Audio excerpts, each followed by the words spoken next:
5절의 말씀입니다. 함께 합독하겠습니다. 너희가 마사에서 시험한 것 같이 너희 하나님 여호와를 시험하지 말고 너희 하나님 여호와께서 너희에게 명하신 명령과 증거와 규례를 삼가 지키며 여호와께서 보시기에 정직하고 선량한 일을 행하라. 그리하면 내가 복을 받고 그 땅에서 들어가서 여호와께서 모든 대적을 내 앞에서 쫓아내시겠다고 내 조상들에게 맹세하신 아름다운 땅을 차지하리니 여호와의 말씀과 같으니라. 후일에 내 아들이 내게 묻기를 우리 하나님 여호와께서 명령하신 증거와 규례와 법도가 무슨 뜻이냐 하거든 너는 내 아들에게 이르기를 우리가 옛적에 애굽에서 바로의 종이 되었더니 여호와께서 권능의 손으로 우리를 애굽에서 인도하여 내셨나니 곧 여호와께서 우리의 목전에서 크고 두려운 이적과 기사를 애굽과 바로와 그의 온 집에 베푸시고 우리 조상들에게 맹세하신 땅을 우리에게 주어 들어가게 하시려고 우리를 거기서 인도하여 내시고 여호와께서 우리에게 이 모든 규례를 지키라 명령하셨으니 이는 우리가 우리 하나님 여호와를 경외하여 항상 복을 누리게 하기 위하심이며 또 여호와께서 우리를 오늘과 같이 살게 하려 하심이라. 우리가 그 명령하신 대로 이 모든 명령을 우리 하나님 여호와 앞에서 삼가 지키면 그것이 곧 우리의 의로움이니라 할지니라. 아멘.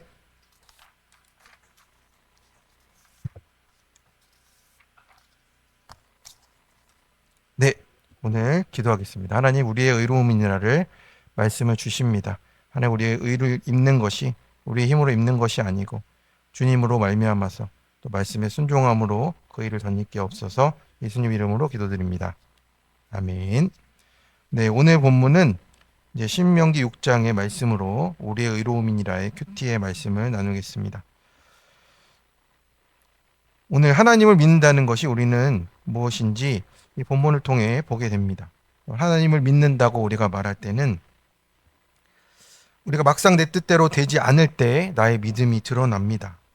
하나님이 정말 계시냐, 안 계시냐, 정말 나와 함께 하시느냐, 안 하시냐, 이 질문을 우리만 하는 게 아니라 이 마사라는 곳에서 광야에서 이스라엘 백성이 하나님께 물어본 내용이었습니다.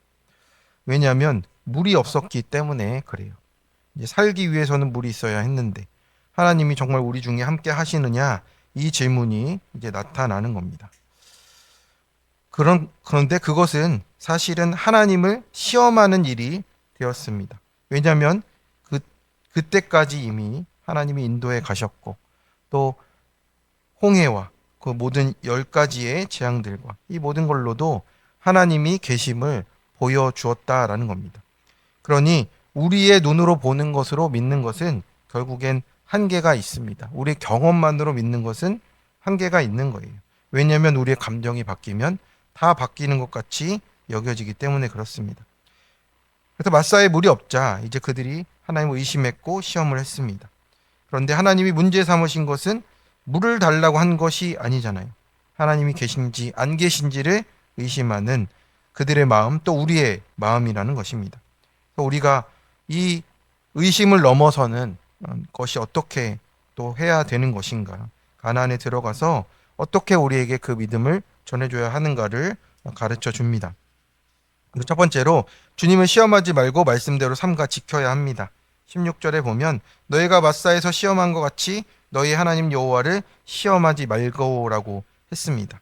좀 전에 말씀드린 것 같이 마사라는 사건이 출애굽기 17장에 나왔습니다. 이제 출애굽 1세대에 있었던 일이지요. 이 광야에 나왔는데 물이 다 떨어졌습니다. 이제 백성이 모세와 다투면서 말했어요. 우리에게 물을 주어 마시게 하라라고 하는 겁니다. 근데 광야 한가운데에 있기에 물이 어디 날 데가 없습니다. 너희가 어찌하여 나와 다투냐고. 이제 모세도 물이 지금 당장 없는데 어떻게 하는 것이냐고 이제 말할 수밖에 없습니다. 너희가 어찌하여 또 여호와를 시험하느냐라고 하면서 하나님을 믿지 못하고 있는 그 길을 가면서 하나님을 끝까지 믿지 못하는 그 세대에게 지금 말을 하고 있습니다. 모세도 사실 큰 답은 없었던 것 같아요. 그런데 그때 이스라엘 백성이 했던 말들이 들리는 거예요. 여호와께서 우리 중에 계신가 안 계신가 라는 거예요. 이것이 마사의 본질이라고 하는 겁니다. 물이 없다는 현실이 하나님이 안 계시냐는 결론으로 넘어가게 되어 있습니다. 우리의 신앙이 우리가 부딪히는 장벽이 이 자리라는 겁니다.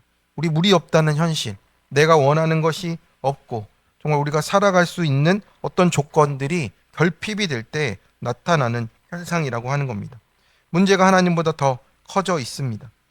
근데 조금만 생각해 봐도 이스라엘 백성이 홍해를 건넜고 10가지 재앙을 경험하고 지금도 구름기둥 불기둥으로 하나님이 에어컨과 보일러를 해주고 계시는데 하나님의 인도하심을 받고 있는데도 이제 물이 없으니 묻는 겁니다.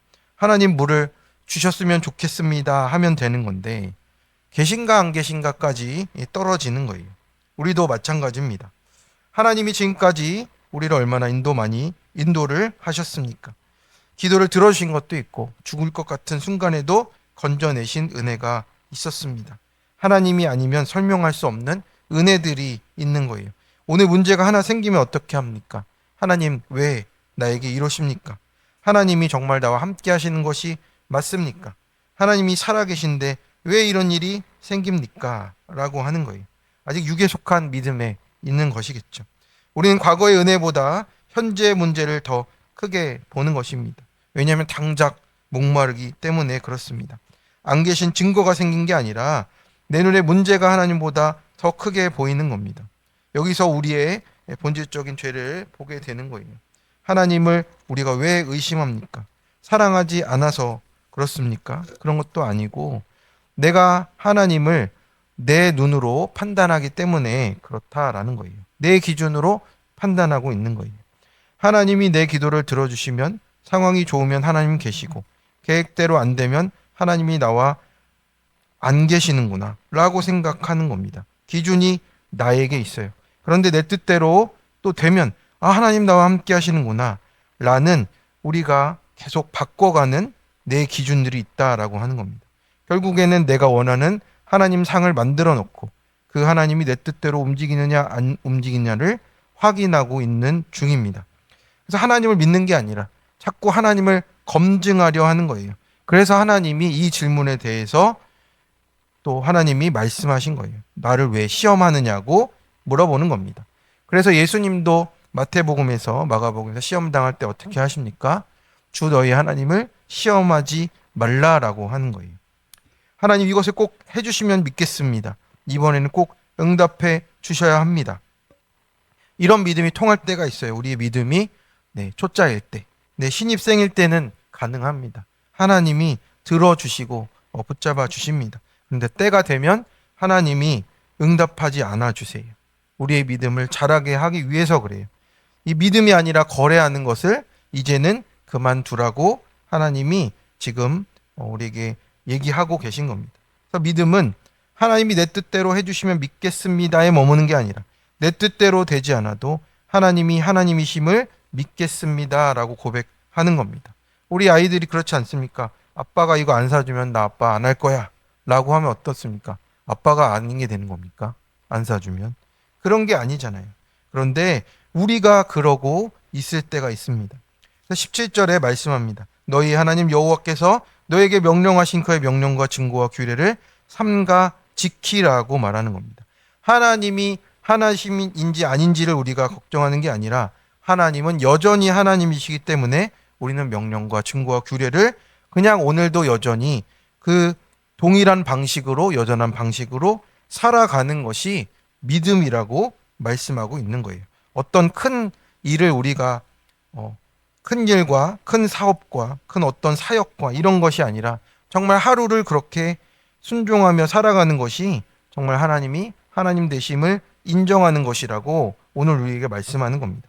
그래서 하나님을 의심할 때 우리가 주의해야 할 것은 감정을 따라가는 것이 아니라는 거예요. 말씀으로 다시 돌아가는 겁니다. 감정은 상황에 따라 늘 변합니다. 더우면 더 짜증나고요. 또 힘들면 우리의 감정이 금방 무너집니다. 그런데 말씀은 변하지 않는 기준이 되는 겁니다. 근데 오늘은 하나님이 가까이 느껴지고 내일은 멀게 느껴진다. 기도가 잘 되고 내일은 기도가 안 된다. 이런 것은 우리의 느낌보다 하나님이 더 실제적이라는 것을 우리가 붙잡아야 되는 거예요. 하나님이 느껴지니까 믿는 게 아니라 하나님께서 말씀하셨기 때문에 믿는 것이고 말씀이 하나님이시기 때문에 우리가 믿는 것입니다.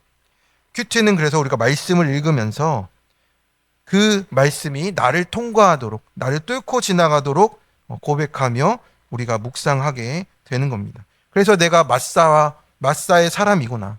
마사의 그 질문을 여전히 하고 있구나를 또 오늘도 고백하시면서 주님의 응답이 없어도 믿게 하시고 길이 보이지 않아도 말씀을 붙들게 하시는 하나님을 보고 가시는 우리 모두가 되기를 축원합니다. 적용 질문입니다. 지금도 물이 없다 염려하며 하나님 계신가 안 계신가 하는 문제는 무엇입니까? 주님께서 광야에서도 물을 주신 것처럼 나에게 생수를 주신 은혜는 어떤 것입니까? 여기까지 인도하신 하나님께서 지금도 나를 인도해 주시는 것에 말씀으로 붙잡습니까? 문제와 상관없이 오늘도 여전히 내 자리에서 순종하며 가고 있습니까? 네, 말씀의 두 번째로 말씀에 담긴 구원과 복과 의로움을 가르쳐야 합니다. 20절부터 이제 분위기가 바뀌었습니다. 이제 후일에 내 아들이 내게 묻기를 우리 하나님 여호와의 명령과 규례와 법도가 무슨 뜻이냐 하거든. 자녀가 물어봤습니다. 아빠, 엄마, 이것을 왜 지켜야 됩니까? 왜 예배를 드리러 가야 돼요? 힘든데. 왜 말씀대로 살아야 해요? 학교에서는 따르게 가르치는데. 그때 우리가 무엇이라고 말을 해야 되겠습니까? 21절에 보면 우리가 옛적에 애굽에서 바로의 종이 되었더니 여호와께서 권능의 손으로 우리를 애굽에서 인도하여 내셨나니 라고 이렇게 고백합니다. 모세가 무엇을 가르쳐주고 있습니까? 부모가 자녀에게 먼저 들려주는 이야기는 하나님 명령하셨으니까 너는 무조건 지켜야 돼. 이렇게 하지 않고 우리가 종이었는데 하나님께서 우리를 구원하셨다라는 구원의 이야기부터 가르치는 겁니다. 내게 행하신 구원의 이야기를, 나를 진짜 어떻게 살려주신 그 약재료를 들려주면서 이제 하나님께 가까이 오도록 말씀해 주고 있는 겁니다. 그것이 신앙 교육의 출발이라고 말하고 있어요.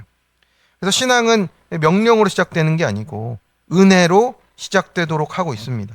이스라엘 율법을 잘 지켜서 하나님 백성이 된 게 아닙니다. 하나님께서 먼저 애굽에서 건지시고 그 후에 말씀을 주셨어요. 그러므로 말씀을 지켜야 구원받는다. 이것이 아니라 구원받았기 때문에 말씀을 지킨다가 되는 겁니다. 은혜가 계속 우리를 이끌어가고 있어요. 그러니까 이 순서를 놓치면 우리 신앙이 율법주의가 되는 거예요. 기도 많이 해야 하나님 나를 사랑하시겠지. 봉사를 많이 해야 하나님 나를 인정하시겠지. 어려운 것도 순종해야 나를 인정하시겠지. 이게 아니라 복음이 반대입니다. 하나님이 우리가 갚을 수 없는 은혜를 주시고 그 은혜를 따라 우리가 순종하도록 이끌고 계신 거예요. 먼저 나를 사랑하셨고 먼저 나를 구원하셨고 그러므로 그 은혜에 감사해서 말씀을 따라가도록 하고 계신 겁니다. 23절이에요. 우리 조상들에게 맹세하신 땅을 우리에게 주시려고 우리를 거기서 인도하여 내시고 라고 합니다. 하나님께서 애굽에서 끌어내신 것은 노예 생활에서 벗어나게 하시는 것으로 끝나지 않았습니다. 우리에게 주시려고 약속의 땅으로 인도하시기 위해서라는 거예요. 먼저는 구원이었고 그 땅을 우리에게 주시려고입니다. 그래서 하나님의 구원에는 이렇게 목적이 계속 이끌어가고 있는 거예요. 우리를 죄에서 건지셔서 아무렇게나 살게 하시는 것이 아니라 하나님 백성답게 살게 하시는 하나님의 견인이 있습니다. 24절의 말씀이에요. 이는 우리가 우리 하나님 여호와를 경외하여 항상 복을 누리게 하기 위하심이며 라는 겁니다. 여기서 복은 내가 원하는 것을 다 갖는 것이 아닙니다. 하나님을 경외하며 하나님과 함께 살아가는 복이에요. 돈이 많아도 하나님 없으면 복이 아니라는 게 우리 고백입니다. 원하는 일이 다 이루어져도 하나님이 없으면 복이 아니라는 것을 우리가 고백해야 되는 거예요. 반대로 내가 원하는 것을 못 얻어도 그 일을 통해 하나님과 더 깊이 알아가게 되고 하나님과 더 가까이 가게 되었다면 그것이 참된 복이라고 고백해야 우리가 지금 하나님 백성 가운데 그 언약 가운데 살아가는 뜻이라는 겁니다. 그래서 우리가 이렇게 기도합니다.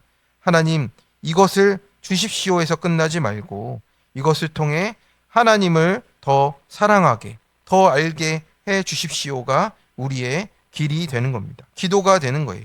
내가 원하는 복보다 하나님이 주시는 복을 더 구하는 겁니다. 그래서 우리가 고대 근동에서도 사실은 이런 관계입니다. 왕이 있습니다. 왕에게 충성을 맹세한 백성이 있으면 그 백성에게 땅을 주는 거예요. 그 백성은 그 땅에서 선물로 받고 삶이 선물로 주어진 거예요. 그러니까 그렇게 살아가도록 하나님은 우리에게 지금 구원해 주시고 구원의 목적대로 구원의 선물을 받은 삶으로 인도해 가신다라는 뜻입니다. 25절에서 의로움으로 나아갑니다. 우리가 그 명령을 우리 하나님 여호와께서 함과 지키면 그것이 우리의 의로움이니라 라고 했습니다. 그래서 구원을 받고 우리의 삶을 복으로 받고 그 복을 받아서 우리는 하나님의 말씀을 지킴으로 말미암아서 하나님 앞에 의로움을 지키며 가는 겁니다. 의로움을 삼고 가게 돼 있어요. 근데 그 의로움이 나에게 있습니까? 말씀의 의로우니까 우리가 의로움을 덧입는 것 뿐입니다. 그 말씀대로 행하니까 우리가 의로움을 잇는 거예요. 내가 행해서가 아니라 말씀이 나에게 뿌려져서 그 효험이 있으니까 의로움이 됐다라는 거예요. 하나님께서 먼저 구원하셨고 구원받은 백성이 말씀을 지키고 그 말씀의 의를 따라 살아가니 하나님이 주시는 복을 날마다 누리며 살아가게 되는 겁니다.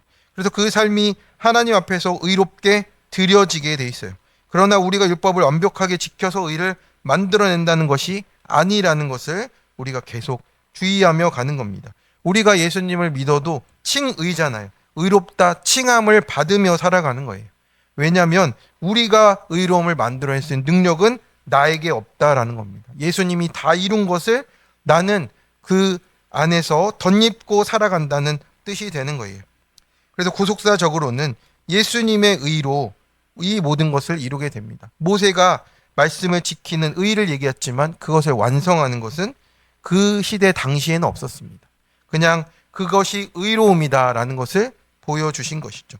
그래서 우리가 행위로가 아니라 그리스도의 의를 은혜로 받은 그 완성된 의를 하나님 앞에서 덧입고 살아가도록 오늘은 우리가 그 은혜에 합당하게 살아가라고 말씀하고 있는 겁니다. 그래서 우리가 고백할 것은 나는 이만큼 잘 지켰습니다가 아니라 주님 제가 이것도 부족하지만 주께서 저를 버리지 않으셨습니다. 그것을 붙들고 가는 은혜가 있는 거예요. 은혜가 늘 선행되고 있습니다. 말씀을 지킬수록 내 의를 자랑하지 않고 더 깊이 하나님의 은혜만 자랑하게 되어 있어요.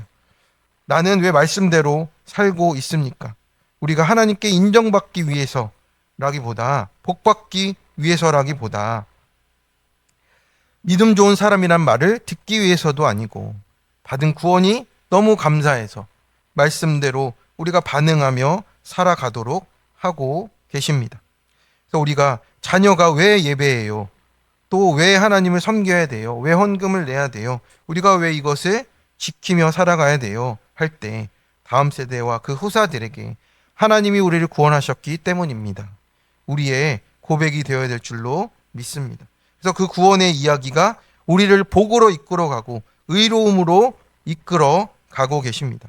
오늘 아침 우리는 다시 마사의 자리로 돌아가게 됩니다. 하나님이 계신가 안 계신가? 우리가 여기에서 출발했습니다. 그런데 우리의 이 질문들이 이제는 하나님께로 더 한 발짝씩 나아가야 합니다. 이제 문제가 커서 너무 하나님이 안 보이는 내 감정이 있을 수 있습니다. 느낌이 있을 수 있습니다. 기도가 응답이 안 되는 것 같아서 하나님이 멀고 버려진 것처럼 느껴질 수 있습니다. 그런데 그것은 느낌이고 혼과 육일 뿐입니다. 하나님이 우리에게 주시는 말씀은 우리의 영으로 오늘도 이끌어 주십니다. 그래서 오늘 말씀을 붙드시고 하나님은 내가 느끼는 것보다 더 가까이 계시고 하나님이 내가 이해하는 것보다 더 신실하시다는 것을 붙잡고 살아가시는 하나님을 시험하지 말고 말씀을 붙들고 구원을 기억하며 받은 복을 세고 내 의가 아니라 그리스도의 의가 나를 충만하게 덮는 하루 되시길 축원합니다. 우리 함께 기도하겠습니다. 하나님 오늘도 주님 우리가 하나님 계신가 안 계신가에 매어서 살아가는 우리의 생각들이 있습니다. 우리의 어려움들이 있습니다. 그런데 주님 말씀을 들으며 우리의 마음을 돌이킵니다. 내 뜻대로 풀리지 않는다고 또 내 계획대로 되지 않는다고 기도의 응답이 없으면 하나님 계신가 안 계신가 우리가 그 자리로 돌아가지 않도록 주님 도와주시옵소서. 지금까지 베풀어 주신 은혜를 기억하게 하여 주시옵시고 하나님 말씀을 전할 때마다 또 다음 세대와 후사에게 지체에게 말할 때마다 하나님이 구원하신 은혜를 먼저 이야기할 수 있도록 주님 붙잡아 주시옵소서. 내 뜻대로 해주시면이 아니라 내 뜻대로 되지 않아도 하나님을 믿는 하나님 그 자리로 갈 수 있도록 도와주시옵소서. 말씀을 들을 수 있는 것이 은혜고 우리가 복을 구하되 내 눈의 복만 구하는 것이 아니라 내 뜻 이루어지는 복이 아니라 하나님이 뜻이 이루어지는 것을 기뻐함으로 나아갈 수 있도록 하나님 내 복과 내 의를 내려놓고 하나님의 말씀을 따라갈 때 주시는 그 복과 의로움을 누릴 수 있도록 도와주시옵소서. 더 겸손하고 더 회개하고 은혜를 고백하도록 도와주시옵시고, 지금도 함께 하심을 믿고 말씀을 붙들어 주님 이 광야의 길을 건너갈 수 있도록, 하나님 가나안에 들어가서도 주님의 의로움을 덧입고 살아가도록 주님 도와주시옵소서. 오늘도 우리의 삶을 선물로 주시고 또 의로움을 덧입게 하시며 붙드시는 우리 주 예수 그리스도의 이름으로 기도드립니다. 아멘.